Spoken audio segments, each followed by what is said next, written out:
Sindhutai model असेल, Jijamata model असेल, भुवनेश्वरी देवी मॉडेल असेल, सुधामूर्ती मॉडेल असेल, तर त्यांचा नक्कीच सन्मान व्हायला पाहिजे. विमेन एम्पॉवरमेंटच्या नावाखाली सुद्धा जो बाजार मांडलेला आहे, प्रत्येक ठिकाणी काय झालेलं आहे की बाजार मांडणारे जे लोक आहेत ना, प्रत्येक क्षेत्रामध्ये दिसतात. हे क्षेत्र सुद्धा सुटलेलं नाहीये आणि या क्षेत्राचं टर्नओव्हर आणखी जास्त आहे. कि कृपा कहाँ पे अटक जाती है किसी को समझ में नहीं आता, कहीं पे भी कृपा अटकती है आणि कृपा अटकली की तुम्ही पण अटकतात त्याच्यामध्ये. बरेच लोक मला म्हणतात की स्वामीजी या बाबांनी फसवलं, त्या बाबांनी फसवलं. म्हटलं तुमची लायकीच ती आता फसण्याची, फसावंच लागेल. ज्याची लायकी जशी असते तशीच ते फसतील ना. तुमची लायकी तीच आहे फसण्याची. कारण की बौद्धिकचे जागरण व्हायला पाहिजे, गायत्री उपासना जीवनामध्ये व्हायला पाहिजे. Spirit of enquiry, fearless pursuit of truth. अगदी निर्भयपणे प्रश्न करायचा, कोणाचा अपमान करण्यासाठी प्रश्न नाही करायचा, त्या स्पीकरला कॉर्नर करण्यासाठी प्रश्न नाही करायचा. आतमध्ये खरोखर जिज्ञासा आहे म्हणून प्रश्न करायचा की माझं जीवन आहे, इतकं मूल्यवान जीवन आहे, तुम्ही कल्पना नाही करू शकत. When you understand yourself properly, your life becomes celebration. तुम्ही मला बघा, मला ऑब्झर्व करा. I am very happy person, the most happiest person. किसी चीज का गम ही नहीं है. एका टॉक साठी गेलो होतो एका ठिकाणी, त्यांनी MSCB ने ऑर्गनाइज केलं होतं. तर ते म्हणाले ऑर्गनायझर, स्वामीजी इथे जे बसलेले सगळे जे एम्प्लॉईज आहेत they are from very humble background, फार गरिबीतून वर आलेले आहेत. आपण सगळेच गरिबीतून वर आलेलो आहोत. एकेकाळी आपण अमिबा होतो, युनिसेल्युलर होतो. आता बघा इतका मेगा सेल तयार झालेला आहे, मल्टी सेल्युलर ऑर्गॅनिझम झालेलो आहे. किती मोठी कमाई केली. तुम्ही इथल्या बॉडीमध्ये सेल काउंट करत बसा तर किती सेल असतील, millions and billions and billions, काय ट्रिलियन वगैरे असेल तर काही शब्द वापरा. इतकं कॉन्फिडन्स आला पाहिजे. विवेकानंद बघा, काही क्रेडेन्शियल नसताना, पुरेसे कागदपत्र नसताना अमेरिकेला जातात. काही नाही, नो प्लॅनिंग, काही विशेष काही प्लॅनिंग नाही आहे. आणि मी माझ्या जीवनाविषयी सांगतो, मी वेस्ट बेंगॉल, कर्नाटक, अरुणाचल प्रदेश त्या भागातून ज्यावेळेस त्र्यंबकेश्वरला आलो, literally we had nothing. Literally अक्षरशः काहीच नव्हतं आमच्याजवळ, फक्त अंगावरचे कपडे होते. बस आतमध्ये कुठेतरी असं एक वाटत होतं की नाही कुछ तो भी बडा हो. प्रशांत खत्री सरांना माहित आहे, अगदी सुरुवातीचा जो काळ आहे, आम्ही तो दारिद्र्याचा आनंद घेत होतो, म्हणजे अभावाचा आनंद घेत होतो. त्यावेळेस काहीच नव्हतं, फक्त आत्मदेवाला ट्रिमेंडस सॅटिस्फॅक्शन कि हाँ कुछ होने वाला है, कुछ होने वाला है. It started happening. घडायला लागलं, अकेले निकल पडे थे, लोग मिलते गए, कारवा बनते गए. आणि हे प्रत्येकाच्या जीवनात भविष्य. पण दुसऱ्याशी कंपॅरिझन करणं सोडलं पाहिजे. दुसऱ्याशी जर कंपॅरिझन केलं तर काहीही साध्य होणार नाही. कारण की कंपॅरिझन मध्ये जर गुलाबाने जर कमळाशी कंपॅरिझन केलं तर गुलाब कधी कमळ होणार नाही आणि कमळ होण्याच्या प्रयत्नामध्ये गुलाबाचं गुलाब पण राहणार नाही आणि पूर्ण जीवनभर आपलं तेच चाललेलं आहे. मी माझे जे IIT मधले विद्यार्थी वगैरे त्यांना विचारायचो, अच्छा तुमको IIT में बहुत इंटरेस्ट है ना, तो ते म्हणायचे हाँ स्वामी जी. अच्छा एक बात बताओ, अगर IIT का पैकेज अगर कम हो गया तो IIT जाओगे? मैं विचार कर रहा था, मुझे नहीं जाएंगे. You are not interested in IIT, you are interested in money. उद्या जर संस्कृत शिकवण्याचं पॅकेज जर 1 लाख रुपयाचं झालं ना, सगळे संस्कृत शिकायला लागले. म्हणून मी माझे जे परिचयाचे लोक आहेत त्यांना म्हणत असतो की संस्कृत का जो लेवल आहे ना थोडासा हाय करो, मार्केट व्हॅल्यू बढ़ाओ. एखादा खेळाडू आहे, तो चांगला खेळाडू आहे, तुम्ही कशावरून ठरवता? त्याचं मार्केट व्हॅल्युएशन काय आहे त्याच्यावरून ठरवता. आणि मार्केट व्हॅल्युएशन वाढण्यासाठी इतका रितसर प्रयत्न केला जातो की आर्टिफिशियली मार्केट व्हॅल्युएशन वाढवतात. बरेचदा आपल्याला वाटतं ना एखाद्या सिनेमाला खूप म्हणजे त्याचं बॉक्स कलेक्शन खूप जास्त झालं, बरेचदा ते आर्टिफिशियल पण असतं. सगळी इतकी मोठी लॉबी आहे की तुम्ही कल्पनाच नाही करू शकत. आणि या पूर्णच्या पूर्ण लॉबीचा टार्गेट कोण आहे? यू अँड मी. आपण त्याला बळी पडतो. इतक्या टॉप लेवलचं ते करप्शन चालतं. अचानक इंडिया डायबिटिक होऊन जातो. कारण की डायबिटीजचं जे हे आहे, जे काही त्यांचं रिडिंग आहे ते खाली आणतात आणि ते ठरवणारे कोण असतात?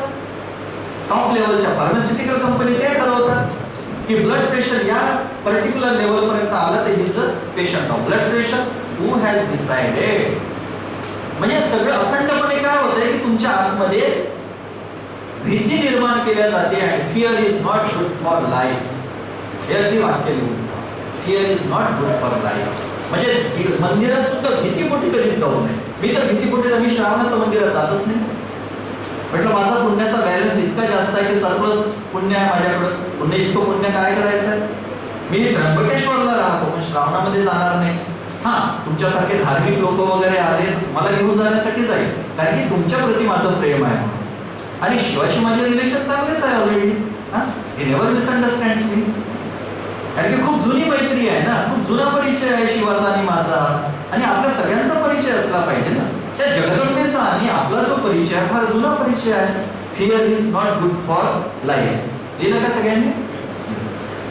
आपला इतका जुना परिचय आहे तर तो परिचय जागा करायचा ना. अहो विवेकानंद ज्यावेळेस म्हणतात की you can do anything and everything, infinite ocean is behind you. What a powerful statement. Timepass statement आहे का हे. टाइमपास स्टेटमेंट नाही आहे. ज्या कॉन्फिडन्सने ते म्हणतात की बी फिअरलेस, बी फिअरलेस, बी फिअरलेस, बी हिरो, तर त्याच्यामधला जो कॉन्फिडन्स तो समजला पाहिजे. कोणताही एखादा एपिसोड वाचत असताना एखादं वाक्य वाचत असताना ते वाक्य व्हिज्युअलाइज करता आलं पाहिजे. की अमृतस्य पुत्रा शृण्वन्तु विश्वे अमृतस्य पुत्रा आये धामानि दिव्यानि तस्तु वेदाहमेतं पुरुषं महान्तं आदित्यवर्णं तमसः परस्तात्. हे सगळे जे अमृतस्य पुत्रा जे आहे, अमरत्वाचे जे अधिकारी आहेत त्यांना आवाहन केले जात आहे. हे विवेकानंद म्हणतात की तुम्ही अमरत्वाचे अधिकारी आहात. You are not simple body. क्या खाएंगे, क्या पिएंगे, क्या रहेंगे, एवढ्या छोट्या छोट्या गोष्टीमध्ये अडकणं त्यालाच आपल्या इंडियन स्पिरिच्युअल टर्मिनॉलॉजी मध्ये नरकात जाणं. नरकात जाणं याचा अर्थ काय होतो की स्वतःला फार छोटं समजणं. तुम्हाला असं वाटत असेल की स्वामी श्रीकंठानंदांची स्वतःची व्याख्या आहे का. अजिबात नाही. नर याचा अर्थ होतो की पुरुष किंवा स्त्री, आणि क हा संस्कृत मध्ये अल्पार्थक धातू आहे. क चा अर्थ होतो स्वतःला छोटं करणं. जो स्वतःला छोटं करतो तो नरकात जातो. त्यामुळे नरकाचं वर्णन कसं असतं बघा तर पुराणांमध्ये, की मोठी कढई आहे, त्या कढईमध्ये गरम तेलामध्ये तुम्हाला तळल्या जात आहे. ज्यावेळेस तुम्ही फक्त स्वतःचा विचार करता त्यावेळेस भयंकर स्ट्रेस असतं की नाही, भयंकर टेन्शन असतं की नाही. खूप टेन्शन असतं ना. आणि टेन्शनचा जर मूळ शोधण्याचा प्रयत्न केला तर काय लक्षात येतं की फक्त स्वतःविषयी विचार करतो, स्वतःविषयी विचार करतो. कॉम्पिटिशन मध्ये आपण काय करत असतो, पूर्ण जग आपल्यासाठी शत्रू असतं. हा माझ्या पुढे जायला नको. कॉम्पिटिटिव्ह स्पिरिट, याला हेल्दी कॉम्पिटिशन वगैरे हा काही प्रकार नसतो. ते ठीक आहे, पुस्तकांमध्ये वाचण्यासाठी वगैरे ते बरं वाटतं, किंवा लेक्चर मध्ये वगैरे सांगतात healthy competition. What is healthy competition. म्हणजे त्याला म्हणतात की फेवरेबल पॉइझन, किंवा गुड पॉइझन आणि बॅड पॉइझन. काय असतं, पॉइझन पॉइझन असतं. Competition is always bad. Excellence is good. Excellence is always good. तुम्ही प्रामाणिकपणे प्रयत्न करता. एखाद्या वेळेस तुमच्या प्रयत्नाला मार्केट व्हॅल्यू नसते आणि एखाद्या वेळेस तुमच्या प्रयत्नाला मार्केट व्हॅल्यू असते. ज्यावेळेस मार्केट व्हॅल्यू असते you are considered as successful person, आणि जेव्हा तुम्हाला तुमच्या प्रयत्नाला मार्केट व्हॅल्यू नसते you are considered as failure person. Success आणि फेल्युअरची डेफिनेशन काय असते, हीच असते ना की हा खूप चांगला खेळाडू आहे, कारण की तो फार छान क्रिकेट खेळतो. तो फक्त क्रिकेट छान खेळतो म्हणून तो चांगला खेळाडू आहे, की त्याचं मार्केट व्हॅल्युएशन जास्त आहे म्हणून तो चांगला खेळाडू आहे. जोराने सांगा ना. Market valuation. का बरं हॉकी खेळणारा जो आहे तो का बरं चांगला खेळाडू नाहीये, त्याची मार्केट व्हॅल्यू नाहीये. ज्यावेळेस कपिल देव वगैरे खेळायचे किंवा अजित वाडेकर खेळायचे त्यावेळेस क्रिकेटचं जे मार्केट आहे एवढं चांगलं नव्हतं, त्यामुळे त्यांना पैसे कमी मिळायचे. आता क्रिकेटचं आणि मार्केटचं चांगलं ट्युनिंग झालेलं आहे, त्यामुळे त्यांना जास्त पैसा मिळतो. पण पैशामुळे कधीही जीवनात आनंद येत नसतो. पैशामुळे जीवनात आनंदाचा भास निर्माण होतो. शब्दांकडे नीट लक्ष द्या. पैशामुळे, संपत्तीमुळे जीवनात कधीही आनंद येत नसतो. संपत्तीमुळे, पैशामुळे, मॅटरमुळे, भौतिक संपत्तीमुळे जीवनामध्ये फक्त आनंदाचा भास निर्माण होतो. आणि ज्यावेळेस तो भास नाहीसा होतो, ज्यावेळेस तो त्या भ्रमाचा भोपळा फुटतो, तर तुम्ही क्या वाईट पोझिशनला जाता की तुम्ही कल्पना नाही करू शकत. तुम्हाला जर टायटॅनिक नावाचा सिनेमा जर आठवत असेल, त्याच्यामध्ये एक सीन आहे की ज्यावेळेस तो कॅप्टन जो आहे ज्यांनी पैसे दिलेले असतात त्याच्या अंगावर तो असा पैसे फेकतो आणि म्हणतो मनी कॅनॉट सेव्ह यू. निसर्गाला 500ची नोट कळत नाही, निसर्गाला 1000ची नोट कळत नाही. 500 आणि 1000ची नोट हा कागदाचा तुकडा आहे, हे आपण काही महिन्यापूर्वी स्वतःच अनुभवलेलं आहे. ज्याला आपण पैसे पैसे पैसे पैसे म्हणायचो, ते पैसे असे नदीमध्ये वाहताना दिसले, जळताना दिसले, नाहीतर त्या पैशाला पाय जरी लागला तरी आपण त्याला नमस्कार करायसाठी करत नव्हतो. We are talking about ourselves, we are talking about me, we are talking about we. Because Vivekananda awakens me and we. तुम्हाला जागा करतात, ते विचारतात, you find out what is going on in your life. काय चाललेलं आहे तुमच्या जीवनात? Are you okay? Swami Vivekananda म्हणतात. मग एक फॉर्मल आन्सर काय असतं? Yes I am okay. Swamiji म्हणतात no you are not okay. Try to find out what is happening in your unconscious mind. You are not okay at all.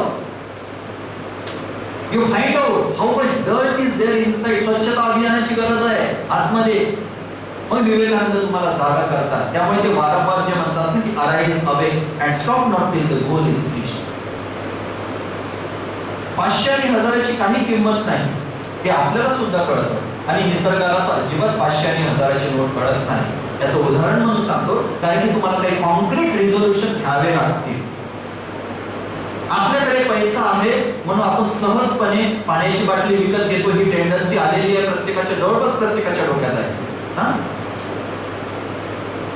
आपण इतका मूर्खपणा करतो आहोत की आपल्याला वाटतं की माझ्याजवळ 15 रुपये आहे म्हणून मी पाण्याची बाटली विकत घेतो. आहे ना? मेंटल ट्रेंड हा सुरू आहे सगळीकडेच आहे जवळपास. आता तुम्ही विचार करा, भारताची जी लोकसंख्या 132 कोटी आहे.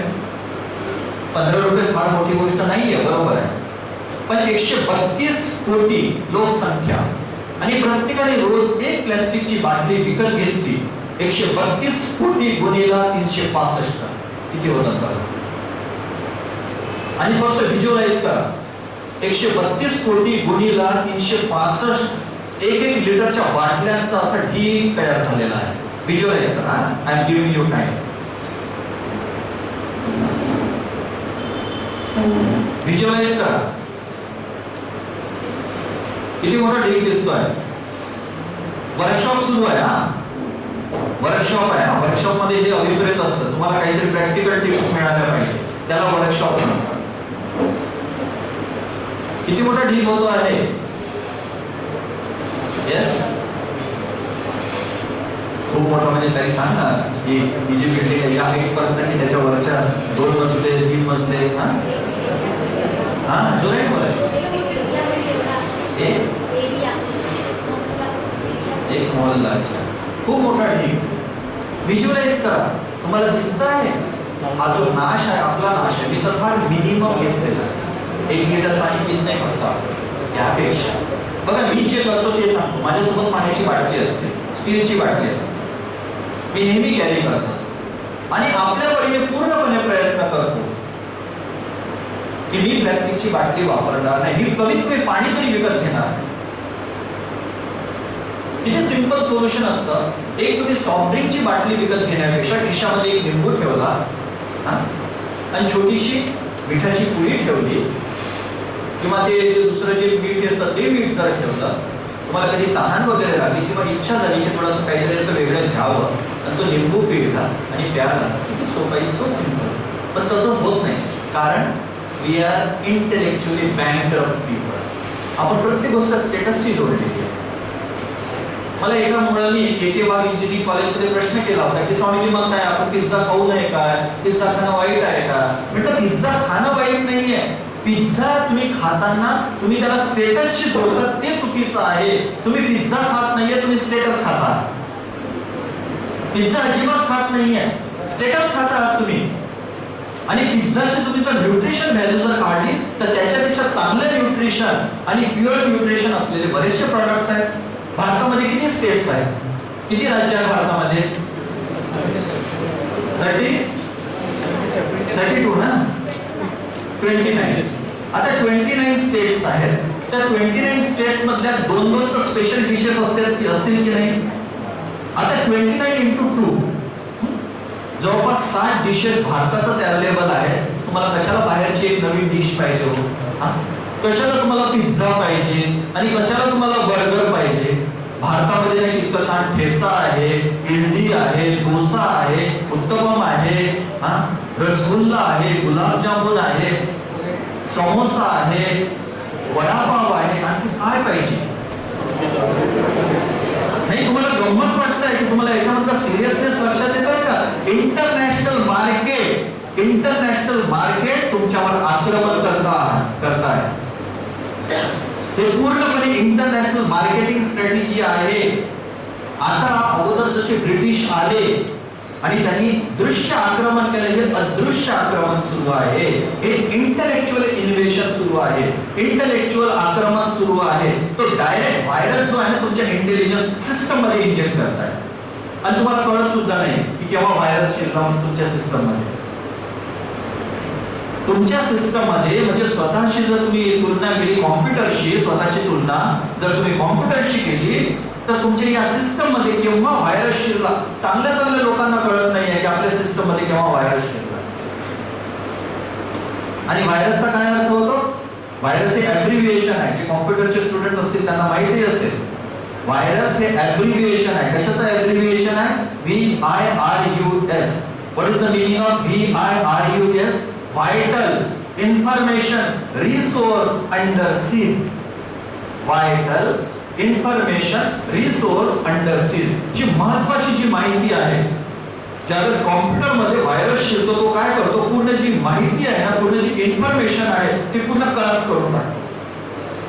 कॉपी करायला बसलं तर भरपूर काहीतरी कॉपी करत बसेल किंवा एखादा डाटाच उडवून टाकेल. हा जो व्हायरस शिरलेला आहे, या व्हायरसमुळे काय झालं की तुमचा इथला जो संत वाङ्मयाचा जो डाटा होता तो जवळपास डिलीट करण्याच्या मागे लागले किंवा करप्ट करण्याच्या मागे लागले. दिवाळीचा संबंध हिंदू धर्माशी राहिलेला नाही, दसऱ्याचा संबंध हिंदू धर्माशी राहिलेला नाहीये, गुढीपाडव्याचा संबंध हिंदू धर्माशी राहिलेला नाहीये, 25 डिसेंबर ख्रिसमसचा संबंध ख्रिश्चन धर्माशी राहिलेला नाही. प्रत्येक सणाचा संबंध मार्केटशी जोडलेला आहे. बघा तसं तुमच्या ऍड कशा बदलतात तसं जसं दिवाळी आला, दिवाळीचा संबंध आणि फक्त नवीन कपडे घेण्याचा काही संबंध नाही. तसं उलट दिवाळीवर क्वांटम फिजिसिस्ट जे आहे ते रिसर्च करतायत की क्वांटम फिजिक्स आणि दिवाळीचा फार चांगला संबंध आहे, की त्या रात्री जे काही चित्र निर्माण होतं ते पूर्ण एक गॅलेक्सीचं चित्र निर्माण होतं. माझ्याकडे ते पॉवर पॉइंट प्रेझेंटेशन मी आणलेलं नाहीये, पण ते पिक्चर्स आहेत माझ्याकडे. Quantum physics and Indian spirituality they are very very close, फार जवळ येत आहे. कणकण में बसे है भगवान, ते आपण फार सहजपणे म्हणून जातो. भैया कणकण में बसे है भगवान Mane what do you mean by that? क्या होता है भाई? नहीं, हमारे मम्मी ने कहा था, दादाजी भी कहते हैं कि कणकण में बसे है भगवान, गुरुजी भी कहा करते थे, सत्संग में जाते थे. माझा एक विद्यार्थी कॅनडाला आहे, तो म्हणाला की आता जे सायंटिस्ट आहे त्या सायंटिस्टनी प्रूव्ह केलेलं आहे की न्यूट्रॉन्स, प्रोटॉन्स, इलेक्ट्रॉन्स ते आपसात गप्पा करतात. ते आपसात गप्पा करतात. हास्यास्पद वाटण्यासारखं काहीच नाहीये. 30-40 वर्षाअगोदर तुमच्या आजीला वगैरे म्हटलं असतं की आजी आपण 30 वर्षांपासून मोबाईलवर बोलू, तर तुम्हाला नक्कीच सायकॅट्रिस्टकडे ट्रीटमेंटसाठी घेऊन गेले असते की नाही बाळ तू चांगला आहे, पण ठीक आहे तुला औषधाची गरज आहे, तू थोडी शांत हो. पण आता होत आहे की नाही होत आहे? अमेरिकेमध्ये कोणीतरी बसलेला आहे तिथे आपण सहजपणे त्याच्याशी संवाद साधू शकतो, चेहरा बघू शकतो स्काईपच्या माध्यमातून. होत आहे ना? तर इंडियन कल्चर जे आहे ना ते इतकं डीप कल्चर आहे, त्यामुळे तुम्हाला हेच सांगायचं आहे की थोडंसं डीप मध्ये जाण्याचा प्रयत्न करा. फक्त स्किन पॉलिश करण्याच्या मागे लागू नका. नैसर्गिक व्हा, कृत्रिम होऊ नका. बी नॅचरल, डोंट बी आर्टिफिशियल. हा मेसेज आहे ना, हे लिहून. बी नॅचरल, डोंट बी आर्टिफिशियल. आणि छोट्या छोट्या गोष्टींना प्रश्न करायला शिका. आणि मी ते करत असतो. बघा आता जेवणाच्या वेळेची गोष्ट सांगतो. माझ्याकडे टिश्यू पेपर घेऊन आले. मी प्रशांत सरांना म्हटलं की टिश्यू पेपरची गरज नाही, हात ऑलरेडी आपण धुणारच आहोत, म्हणजे हातही वेगळे धुवायचे, पुन्हा टिश्यू पेपरही ठेवायचा. म्हणजे हे काही खूप कॉन्शियसली होत नाहीये, कुठेतरी समाजामध्ये चाललेलं आहे आणि आपण त्याला न विचारता, प्रश्न न करता ऍडॉप्ट करतो. पण माझी सवय कशी आहे की मी प्रश्न करत असतो त्या गोष्टीला. की वाय? का बरं करायचं? याची युटिलिटी काय आहे? I am very practical in that sense. मी प्रॅक्टिकलिटीचा विचार करत असतो की कमीत कमी इनपुट देऊन मॅक्झिमम आउटपुट कसा मिळेल. ज्याच्यामध्ये कमीत कमी आउटपुट देता, इनपुट देता आणि मॅक्झिमम आउटपुट मिळतो त्याला एफिशियन्सी, चांगली एफिशियन्सी आहे. ज्या गाडीमध्ये पेट्रोल कमी लागतं आणि मायलेज चांगलं मिळतं, it is considered as good vehicle. बरोबर ना? एखादी गाडी जर जास्त पेट्रोल खात असेल तर आपण काय म्हणतो, ही गाडी चांगली नाही आहे. आपल्या जीवनामध्ये सगळ्या पेट्रोल किती लागतात? मनुष्याला आनंद घेण्यासाठी 5 रुपयाचा चहा 650 रुपयात पितात ते. आता ताज हॉटेलमध्ये जर तो चहा घ्यायचा तर 650 रुपये किंमत होते. आता तुम्ही का तो वेटरचा हात खाणार आहात तुम्ही, का त्याचे बोटं चोखणार आहात? आणि दूध तरी कुठलं येणार आहे? आणि त्यात सुद्धा अशी गडबड असते की दूध सुद्धा काही खूप प्युअर दूध नसतं, ते डेअरी व्हाईटनर वगैरे असं असण्याची शक्यता जास्त असते. म्हणजे दुर्दैव असं आहे की लिंबूचा रस पिऊन रस पिण्यापेक्षा तो लिंबू हात धुण्यासाठी वापरला जातो आणि पिण्यासाठी आपण आर्टिफिशियल लेमन वापरतो. कळतंय का? मोठ्या मोठ्या हॉटेलमध्ये तो जो एक प्रकार सुरू झालेला आहे ना, काय त्याला काहीतरी फिंगर बाउल म्हणतात बघा. नाव इतके सुंदर असतात, ते फिंगर बाउल असतात.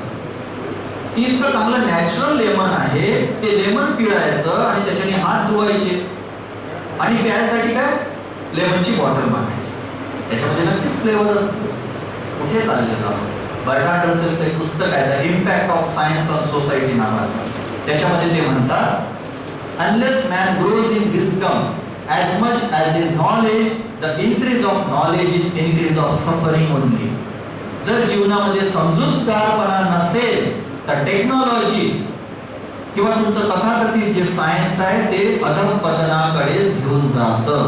तुम्ही गेल्या 150 वर्षाचं अध्ययन करा आणि विवेकानंदांनी अगदी 1893 ते 1902 पर्यंत युरोपियन कंट्रीजला खूप सांगितलं की change your ways, entire Europe is on volcano, any time it may erupt. And they were very proud of their possessions, their property, their wealth. आणि लगेच फर्स्ट वर्ल्ड वॉरची सुरुवात झाली. विवेकानंदांनी त्यांना वॉर्न केलं होतं आणि विवेकानंद भारताविषयी सुद्धा म्हणतात की जर तुम्ही अध्यात्माची कास सोडली, प्रत्येकाच्या डोक्यावर कुबेराची संपत्ती असून सुद्धा 3 पिढ्यांमध्ये तुमचा नाश अवश्य व्हावी आहे. 3 पिढ्यांमध्ये संपून जाईल जर अध्यात्म सोडलं.